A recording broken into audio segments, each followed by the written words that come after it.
Let's talk about a hero, a silent guardian that I'm willing to bet lives in almost every one of our homes, just waiting to spring into action. But, like any good story, this hero has a hidden side, a story of incredible power, but also real danger, and a line that you just can't cross. So, let me just start with the question for you. What do you think is the single most common, most used medicine on the entire planet? Just take a second. What's the one thing you're almost guaranteed to find no matter where you go? Well, the answer isn't some fancy high-tech drug. Nope, it's something way, way closer to home.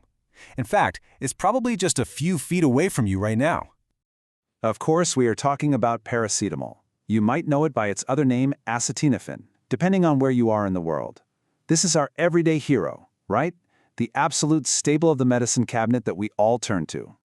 And its mission? Well, it's pretty simple but so important. It really has two main jobs. It's an analgesic, which is just the medical term for a pain reliever, and it's an antipyretic, which means it brings down fevers. So yeah, headaches, sore muscles, fevers, it handles them all. Okay, so how does our hero actually pull this off? What is really going on inside your body after you swallow that pill? Let's dive into the mechanics of how it actually fights off that pain and fever. First, you gotta meet the bad guys in this mission. These little chemicals called prostaglandins. The easiest way to think of them is like your body's alarm system. They're the messengers that basically run to your brain screaming that something hurts or that your body temperature is too high. So here's the hero's game plan.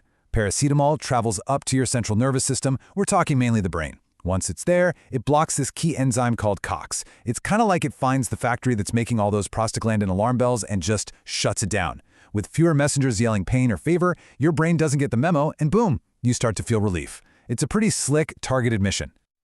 But this is where our story takes a really serious turn. See, every hero has a weakness, right? A limit. And when that limit gets pushed, our hero can become unbelievably dangerous. This is that turning point. And it really all comes down to the numbers. For a full-grown adult, the absolute maximum safe dose in one day, that's 24 hours, is 4,000 milligrams. That's 4 grams. But a toxic overdose, where things get bad, that can start at just 7,500 milligrams. That line between safe and dangerous, it's a lot thinner than most people think. Now for kids, it's a completely different calculation. It's all based on their weight. A single, safe dose is up to 15 milligrams for every kilogram of body weight. This is exactly why paying super close attention to the dosing for children is so critical. And the total daily limit for a child is 60 milligrams per kilogram over that full 24-hour period. So you see, you have to watch both how big each individual dose is and the total amount they get for the entire day. So what happens when too much is taken? Well, this is where our hero starts its villain arc. An overdose launches this devastating attack on one of your body's most important organs, your liver. And here is the name of the weapon our hero-turned-villain uses. NAP-Q. Normally, your liver is a champ. It breaks down paracetamol into safe stuff. But in an overdose, the whole system just gets overwhelmed, and it starts churning out this highly toxic byproduct, NAP-Q.